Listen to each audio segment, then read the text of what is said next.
Ladies and gentlemen, the principal issue which South Africans name as the main reason for their withdrawal and eventually emigration from South Africa is the appalling high incidence of crime. South Africa presents us with numerous opportunities. A life of very high quality is able and possible, should we be able to rid our land of crime, or more realistically, the high levels of criminal activity, which of course include corruption. There is a solution to the problem. We can engage to solve the problem and to exploit the benefits of South Africa. Of course, there are many causes for the presence of crime in a community. I do not intend to do a dissertation of all causes, even the principal issues contributing to the occurrence of crime. I might say, however, that there are internationally, among sociologists, criminologists, anthropologists, and lawyers, consensus that the lack of inhibitors in an individual is a major cause for that individual's choice to resort to criminal activity. He hasn't got the inhibitor. He does it, he hasn't got the inhibitor. Such inhibition is created by norms and standards of morality. The individual that turns to crime lacks basic morality. The absence of moral comprehension is the identification mark of the emerging criminal. And, ladies and gentlemen, norms and morality, ethical norms, can be taught.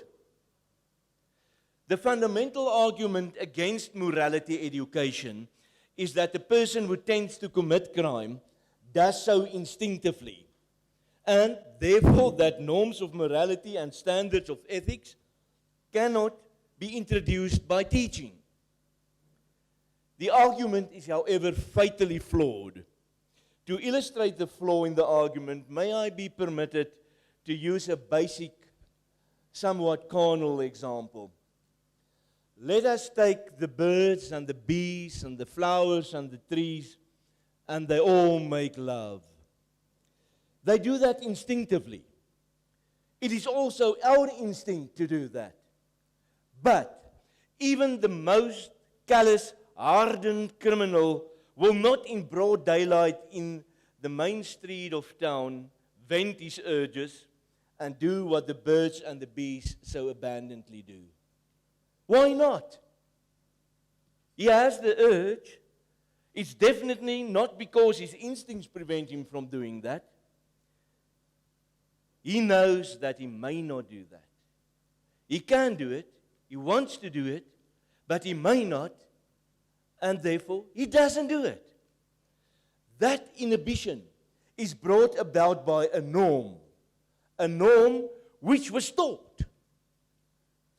The norm was taught, he didn't have it instinctively. Thus, such a very basic norm of morality can be taught, and in the same manner and fashion, we are able to inhibit conduct which is not acceptable to society, and therefore to inhibit criminal activity. Moral indignation at crime and aversion of crime can be instilled in an individual by a process of education. It has been proven by observation recorded more than 2,000 years ago by Aristotle and Plato that sound judgment and reason can be taught. In more recent times, Lawrence Kohlberg, an academic and researcher, has revolutionized the concept of teaching morality and ethics. His groundwork has been developed into practical implementation by the Graduate School of Education at the University of California. Other universities in the United States of America and Europe have been committed to research in respect of moral education and moral development. More recently, significant progress had been made in South Korea with the establishment of curricula aiming at moral education. In consequence, ladies and gentlemen, to be short and concise, there is an alternative to withdrawal. There is an alternative to immigration. engage with South Africa, and address the problem by introducing the solution. The program that we envisage will be based on the fundamental principles enunciated by Kohlberg and developed by his successors. 3 stages of development of morality in an individual had been identified, and the content and nature of the education that we intend is adapted accordingly.